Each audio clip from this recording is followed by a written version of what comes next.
Welcome everyone to another edition of Fish Report Live. My name is Craig Fissinger. And I'm Ken Francis. And we're coming to you live from the Fish Report studio here in Russia, Ohio. It is Thursday night, January 12th, 2012. And Ken, you know what? Every week I wonder, what are we going to talk about on Fish Report Live this week? You know, Craig, sometimes I wonder the same thing, but it seems like we're always coming up something for our listeners, and you know, we've just got a lot of stuff to cover, and once again tonight, we won't disappoint you. And we're loaded tonight. We're loaded. We're going to be talking about some girls' games that just happened a little bit ago. We've got some results for you on those.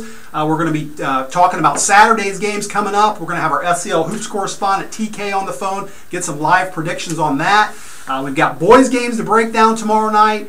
We've got a couple news notes from some local high school runners we want to share with you, and we just got a lot to do. It's going to be a busy night. We better get started. All right. Well, let's quit messing around, and before we talk about hoops, let's get to tonight's trivia question. Got one, Craig, and the winner again for tonight's trivia question will receive one of the Fish Report Live Sports Talk Show T-shirts. So good luck to all you out there. Just send us a Twitter. Send us a text, however you want to communicate with us, and we'll get your answer, and the first correct answer will win the T-shirt. So baseball can't be too far around the corner, Craig. It was pretty nice weather out earlier this week. Yeah, so earlier this week, Barry Larkin of the Cincinnati Reds was introduced into baseball's Hall of Fame, and which brings us to this week's trivia question. Well, there have been two Miami Valley baseball players, Craig, from this area introduced into the Baseball Hall of Fame. Since we cover Miami Valley sports, we figure we'll talk Baseball Hall of Fame. One of them, Craig, is Jesse Haynes. Jesse played for the Cincinnati Reds and the St. Louis Cardinals back in the early 1920s. Craig, I got to be honest with you, I don't remember old Jesse. I don't remember Jesse either. You don't either? Well, no. Good. So I'm not the only one.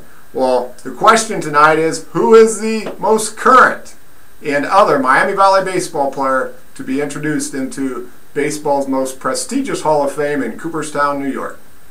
All right, good question. Yeah, for the viewers out there, send us a text, tweet, get on that social streams tab on the right side of your screen there, send us a message, and at the end of the show, we'll find out if we had a winner. All right, well, let's get to girls basketball just like we do every week. We'll start out with girls. I want to run through the SCL standings real quick, let you know where everybody's at, and then we'll get to tonight's games. First of all, we've got Anna still in first place in the county, had a perfect 6-0 in the first round. Fort Laramie's in second at 5-1. Russia in third by themselves, now at 4-3. They played Houston this past weekend, and now they're in third. They were tied for third, and now they're in third by themselves. Actually, Botkins is now in fourth place at 3-3. Houston at 3-4 comes in next. Then you've got Jackson Center at 2-5 and 6th, and Fairlawn at 0-7 and 7th. So had a couple games tonight. One league game between the top two teams in the county. Look forward to a good battle there, Anna and Fort Laramie. And then we had a non-league game, Mechanicsburg at Fairlawn. So let's start out with Anna at Fort Laramie. Ken, do you have an update on that game? I do have an update for us, Craig. Anna came away victorious, 54-21, Craig. You know, I've said it for a few weeks now, and I'll continue to say it. Anna is just absolutely loaded. Tonight they were led by Ashley Froney. She chipped in 17 points. You know, the Rockets just come at you from all different angles, whether it's Natalie Billing or Morgan Hill's camp. Tonight it's Ashley Froney. You know, it's always somebody different coming at you from Anna. And they're just super strong. They play very intense. They play hard. You know, they beat a good Fort Laramie team tonight handily by 33 points. So I've said it before, Craig, they're going 20-0. There's nobody on that schedule that's going to beat them, except they will get tested Saturday. They will get tested Saturday by, they're traveling to a special tournament, I know, Craig, and they play Gates Mills Gilmore Academy, who I believe is ranked like 12th in the state in Division III. So it should be a good game for Anna Saturday. So. Okay. Well, they're on their way to 20-0. They're at 12-0 right now. I know one thing. Laramie probably sure wish they had the services of Darian Rose tonight. I talked to Coach Siegel this afternoon. She told me that Darian was still out, wasn't going to play tonight. However, they were hoping that she would be able to practice come Monday, and I'm sure they're looking forward to getting her back into action as soon as possible. So. Right. All right, well, that takes care of that game. And then the only other game we had was actually Mechanicsburg at Fairlawn. Unfortunately, we do not have a score on that. I did do a little research. I know Mechanicsburg has a 7-2 overall record right now. They're third in the Ohio Heritage Conference. So we'll have to look forward to getting a score on that one tomorrow. Sounds good. Craig, I got something interesting about Mechanicsburg. Do you know that they are coached by Christy Dodane, who is actually the daughter of former Fairlawn coach Paul Hirschberger? And Paul is actually Christy's assistant coach at the girls' level at Mechanicsburg, and they're led by Brooke and Jamie Dodane, who are daughters of Christy and granddaughters of Paul. Oh, wow. So, in other words, you got 3 generations of Hirschbergers over at Mechanicsburg, right? You do. You've got 3 generations on the girls' side, which is interesting. And then Paul double dips and also helps coach the boys' team, who are coached by none other than Paul's son, Paul Jr. Is that right? Yeah. Well, that's great stuff. That's interesting. It's a family affair over there at Mechanicsburg. It is. Okay. It is. All right. Well, that takes care of, again, tonight's games, those 2 games. And then you had a score maybe on one other game? Or I do, Craig. Another big game in the MAC tonight was Marion Local against Versailles. And I don't have a final on this, but we're hoping to have one before the end of the show, Craig. But early fourth quarter, Marion Local led Versailles 39-34 in a battle of 2 of the top teams over in the MAC. Okay. Yeah, Marion had a good battle last week against Anna on Saturday, and Anna, just like normal, just whooped up on them. So, all right, let's get to Saturday's games. Talk about the games coming up this weekend. For that, we're going to get our SEL Hoops correspondent TK on the phone. We've got a couple league games and 1 non-league game we want to talk about, and we'll get our predictions from TK and see what he has to say about those games. You there, TK? Yeah, guys. How's it going tonight? TK, you're on live with Fish Report Live. We're doing well. How are you? I'm doing well. It's good to be back on Fish Report Live. All right, great. We appreciate you joining us again tonight, TK. You know, you did so well last week. In your picks, you were actually 3 for 4, including picking kind of an upset, I guess. You picked the Russia Raiders over Houston. We got to attend that game, and that was a nice pick. But I don't know if you know, but you went 3 for 4 last week.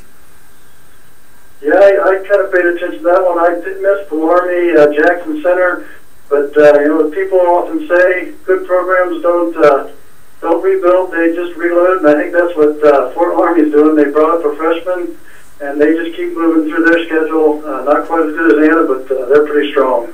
Yeah. I don't know if you heard tonight, but they had a rough one tonight. They ran into the Anna Rockets, and Anna just Larmy was minus Darian Rose, but Anna took it to them and picked up another win to go to 12-0 now on the year. So. Yeah, I did hear that. Okay. Well, we want to talk about this weekend's games coming up. Like I said just a bit ago, we've got a couple county games and 1 non-county game. But let's start out with the Jackson Center at Fairlawn game. I'd like to get your thoughts on that one.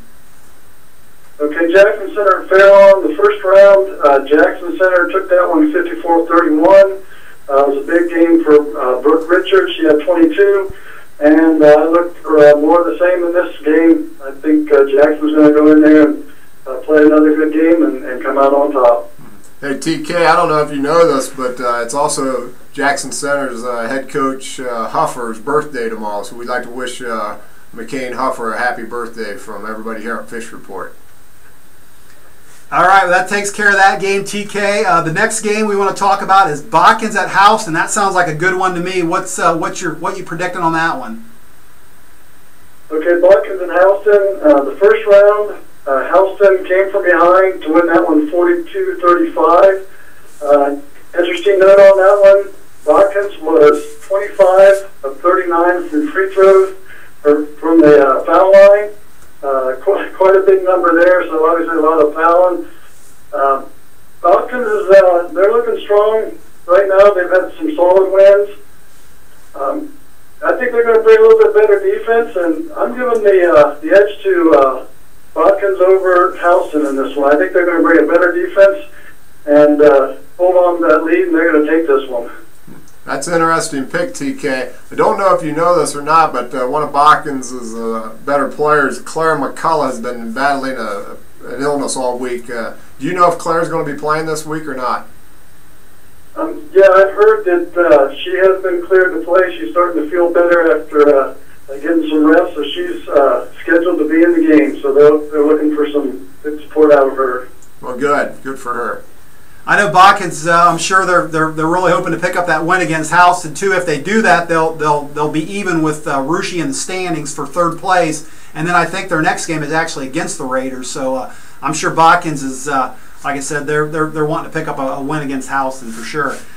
And our last game, TK, is a non-league game, but it's a game that we're interested in because it's the home team, the Russia Raiders. But Minster comes to town this Saturday, and I don't know a whole lot about Minster, but we were hoping you could give us a little insight on that game. Okay, yeah, I went back and looked at last year. Minster handily took care of the Raiders by 30-some points at Minster, but the Raiders are looking better this year. Had that nice win to get over Houston. Minster's currently led by seniors Jared Clooney and Kayla Webker, both pretty solid for the team. Another thing that the Wildcats always bring is a solid press. We expect to see that. The Raiders are getting good at breaking it, but I'm just afraid the Raiders won't have the offense. That's one thing they struggled with against Houston. It's going to be a low-scoring affair, but I don't think the Raiders are going to have the offense to overcome the Wildcats this time. I think the Wildcats are pulled away, even though they'll be in Russia. All right. Well, we're hoping you get that one wrong. You missed one last week. We're hoping you missed that one this week. And but other than that, you were picking Botkins over Houston, and you're picking JC over Fairlawn, right? Yep. All right. We're keeping track of it there. So. All right, TK. Well, listen, we once again thank you for joining us. Anything else for you tonight? That's it, guys. Always a pleasure to be part of the show. All righty. All right, TK. Take care, and thanks for joining us tonight. All right, that was our SCL Hoops correspondent, TK, and that'll do it for girls hoops right now. Ken, no score on that Marion local game yet, or no final score yet. Okay, well let's take a break here. Maybe when we come back, we'll have a score on that one. But when we come back from the break, we'll talk some boys hoops. Does that sound good? Sounds good. All right.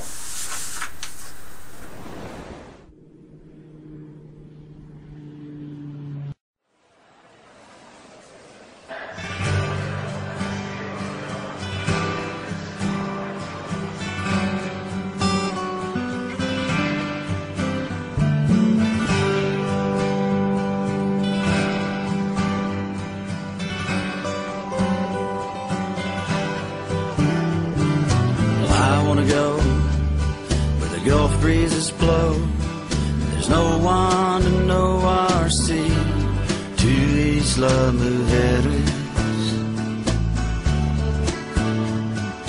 Just a few days in the wind and waves, face down in the sand in the sun, just my baby and me.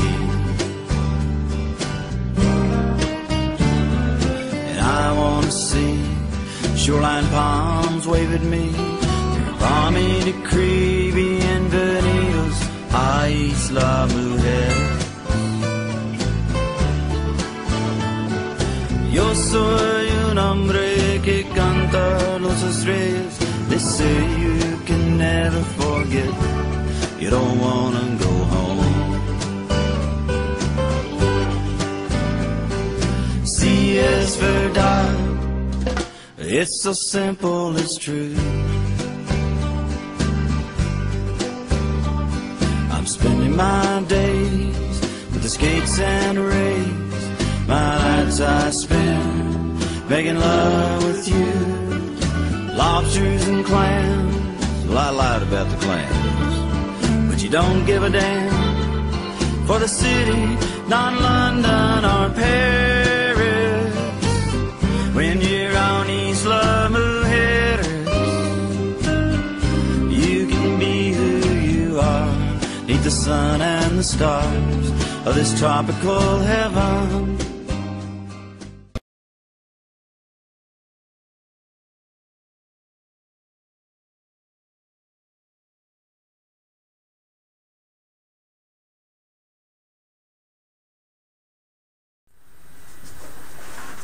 All right, welcome back, everyone. Before the break, we were talking girls basketball. Now we'll jump ahead and talk some boys basketball. Hold on, Craig. I do have a final in that MAC girls game. Marion Local ended up winning 52-42 over Versailles. Okay, all right. Big win for the Flyers tonight. Sure is. All right, like I said, let's talk some boys basketball now. Ken, I'm going to run through the SCL standings on the boys real quick, and then we'll get into tomorrow night's games, break those down a little bit. Right now, though, in the SCL, we've got Jackson Center in first place by themselves at 6-0. Russia is in second right now at 5-1. Bodkin's in third place at 3-2. Anna in fourth at 2-3. Houston in fifth place at 2-4. We've got Fairlawn at 1-5 and Fort Laramie at 1-5, both tied for sixth place right now. So, all right, tomorrow night's games we have actually 3 league games, and then we have 1 non-league game. Let's start off the non-league game, Ken. We've got Anna traveling to Lehman. Don't know much about the Cavaliers other than seeing them a little bit at the holiday tournament in Piqua. What can you tell us about this game? Craig, Lehman's got a very talented team this year. They're 6-4. They've played really well when they've won, and when they've lost, they haven't played very well. So they're a dangerous team to anybody to play. Anna kind of is the same way too. Anna's at 5-5 right now. They've had some tough losses. They've played well in those losses. They've been a little more consistent, to be honest with you, than what Lehman has been. Anna's led by Jay Meyer, and Lehman, of course, is led by the big 1-2 punch of Alex Baker and Solomon King White. So if you can control the tempo of the game, if you're Anna, you definitely want to control the tempo of this one, because if you don't, Lehman can score points, and they can score them in bunches, Craig. Yeah, so look out, Anna. You've got to control the tempo. I know Alex Baker can score. As a matter of fact, I think he leads the area in scoring 20-plus points a game, I believe. Right, he does, and King White can really get to the basket. So he, great 1-2 combination right there. But Anna's got a shot at that game. But I think Lehman's going to be tough to beat on their home floor. Okay. Now the next game I want to talk about is a league game, and we've got Fort Laramie at Jackson Center. On paper, Ken, this looks like a mismatch. Laramie's, like I said, tied for sixth in the standings. Jackson Center's in first place, undefeated in the county. These teams played just 2.5 weeks ago. Jackson Center won in a very low-scoring affair, 40-36. Actually, Laramie led by 6 points in that fourth quarter, but Jackson came back and won. Jackson's Andy Hoying was the high scorer in that game with 18. Kyle Miracle for Laramie had 12. Jared Albers had 10 in that game. Now, Ken, I'm going to say something here that might shock some Laramie fans out there, but I think in order for Laramie to win this game, I think they need to just go out there and run and gun. I think they need to run and gun. I think they need to score a lot more points than they have been. Now listen, in their 8 losses that they've had this year, they're averaging 42 points a game, okay? The one game that they did win against Fairlawn, and this was a healthy Fairlawn with an Anthony Gillum who can score 20 points a game, they won that game 77-44. What do you think? Craig, you got a good point, but I disagree with you. There's no way Laramie can put up that many points against Jackson Center in a running gun type game. Jackson Center leads the league in points allowed per game. They're only giving up 39 points a game. Laramie has trouble scoring the way it is. Can they get out and run and gun with Jackson Center? Is it a good idea to? I don't think so. Jackson Center's had 2 close games all year. One was against Anna when they won 39-35. The other was against Fort Laramie when they won 40-36. Both low-scoring games. I think Laramie's got to control the tempo. They got to keep the ball. They got to minimize possessions for Jackson Center and take care of the basketball. Don't turn it over, and they'll have a chance. They got to do something different, Ken. They got to do something different. I think to turn around their season, they need to change their philosophy. And I know that goes against typical Laramie philosophy, but they can still play good defense, but just run more of an up-tempo offense. I mean, like I said, they got to do something. I say run and gun, put up 60, 70 points on the board, and I know they almost beat Jackson Center. They almost beat Anna. They almost beat Russia, but the offense that they're running, it isn't working, and it shows in their record. So. Well, Craig, you're right there. They do need to do something different. They're sitting at 1-8, 1-9. I'm sure they're looking to turn things around in Fort Laramie. They do have to do something different. But in an effort to beat Jackson Center, I don't think run and gun is going to cut it.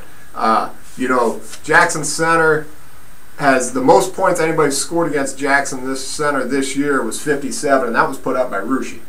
Okay, so they're just not going to give up that many points. If they can score 40 points, Craig, I think it would be they'll have a shot to win. All right. Well, we got to move on. We're going to find out more about this tomorrow night. But listen, if it happens, you heard it here first. All right. All right. I'll go with that. Okay. All right. Well, let's move on to our next game. We've got Fairlawn at Botkins. The first meeting at Fairlawn, Botkins won this game. That game 59-55. Actually, Botkins just led by a point with about 30 seconds left to go. Very balanced scoring for the Trojans that night. Zimpher had 13, Hoying had 12, Schwartz and Geyer had 11. Anthony Gillum was playing that game. Of course, he's not playing tomorrow night, but he had 22 in that game. Travis Willis had 12.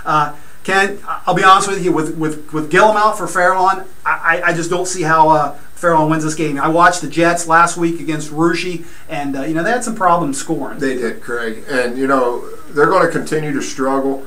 But you got to consider that game they were playing Russia. Russia's pretty good. Yeah. Russia's a pretty good team, especially with 6'9" Wilson in the paint. I mean, you can't score easily against Russia. So I'll give Fairlawn a little credit there. They were up against some tough competition. It's going to take these guys a few games to learn to step up. And Craig, who knows? Come tournament time, with everybody playing more as a team and getting better, then you throw Anthony Gillum into the mix. Who knows? By come tournament time, Fairlawn might be a team to contend with. You may be right.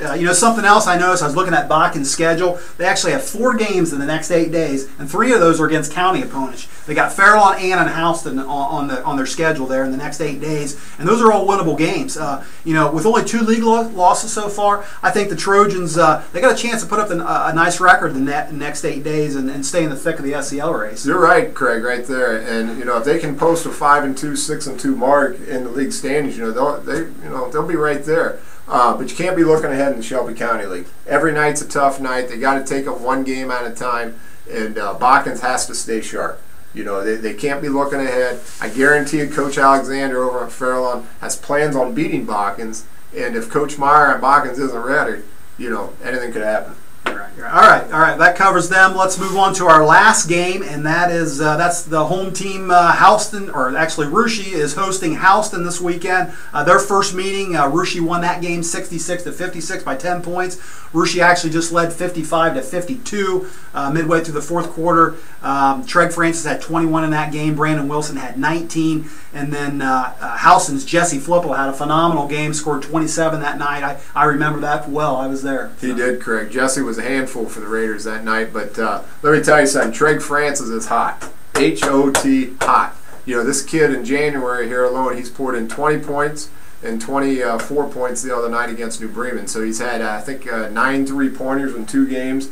He's been lighting it up, and Russia's playing very well right now. I still think this is a tough game for the Raiders, though, Ken, and I think the reason is I think they have a tough time matching up to Jesse Flippo. I mean, there's a guy that can score in the post. He can shoot the 3. He's 6'5". I mean, who do you have guard him? I think he presents a real matchup problem for the Raiders. I agree, Craig. He is a matchup problem. But speaking of matchup problems, who's Houston going to counter with guarding 6'9" Brandon Wilson? You want to talk matchup problems. You got a guy here averaging about 18 points a game, about 10 rebounds a game. He's presenting tough matchups across the board for everybody on that Raider schedule. Yeah, it's a good point. I've seen Brandon almost every game since then. He's developed some nice post moves as the season went on. He's tough on the boards, and I'll give Russia the advantage of this one. In this one, especially since they're playing at home, they still got the SEL title in sight. So they're right there. If they can, they can't afford another loss. I can tell you that because Jackson Center's not going to have very many. So yeah. And I guess we've got a special ceremony going on between games. Then you want to mention that? We do, Craig, and it's going to be a real special night in Clare C. Nouveau Gymnasium. Number 1, it's homecoming, first of all, and number 2, in between games, they're going to be honoring the 2011 state participants, and led by Katie Borchers, who won the state last year in the 800-meter run, and also Luke Pullman, who was also a state champion last year in the 1600-meter run.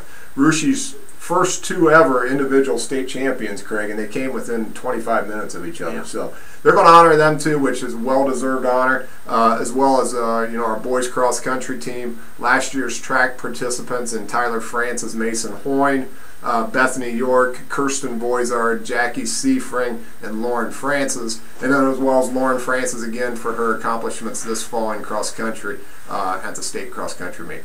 Going to be a special night. I'm looking forward to attending that, and a long-awaited night for a lot of Raider fans out There there. will So, be. and since we're talking about running, I do have an update for the viewers out there on another local girl that I know many of the viewers out there already know, Tammy Berger over in Versailles.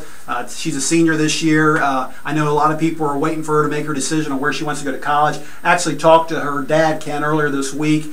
He said she's still in the middle of that process. Actually told me that back before Christmas, a couple weeks before Christmas, she made a visit up to Iowa State, spent a couple days up there.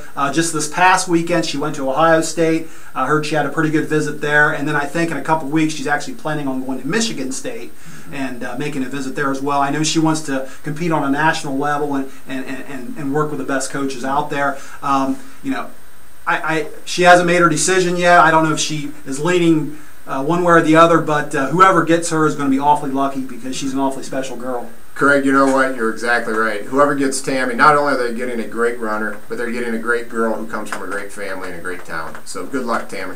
All right, well, that's going to wrap it up for us on our sports talk. Ken, let's get back to our trivia questions, find out if we had a winner tonight on that. We do have a winner, Craig. As always, that winner will receive a Fish Report Live Sports t-shirt. And the question was, what Miami Valley baseball player was the most recent induction into the Baseball Hall of Fame in Cooperstown, New York, Craig? That baseball player was none other than Dayton native Mike Schmidt, who played for the Philadelphia Phillies from 1972 to 1989. This guy I do remember, Craig, and boy could he hit a baseball. He sure could. He hit 548 career home runs and was inducted into the Baseball Hall of Fame in 1995. The winner tonight is Don Mack from Botkins. So congratulations, Don, and good luck to your Lady Trojans this weekend. All right, congratulations, Don. And that does it for us tonight. If you want to contact us out there about the show or about anything, just send us an email. You can send it to contactus@fishreportonline.com, and we'll be happy to respond to your inquiry and give any details you want about the show or about sponsoring the show. So, all right, Ken, that does it for us tonight. Look forward to thank our sponsor. Thank our sponsor, the Casa Bendición. Great guys there. Saw their commercial there at in between our girls and boys coverage, and want to thank them for their sponsorship. But look forward to talking to you viewers sometime soon. And for Ken Francis, I'm Craig Fissinger saying good night, everyone. See you next week.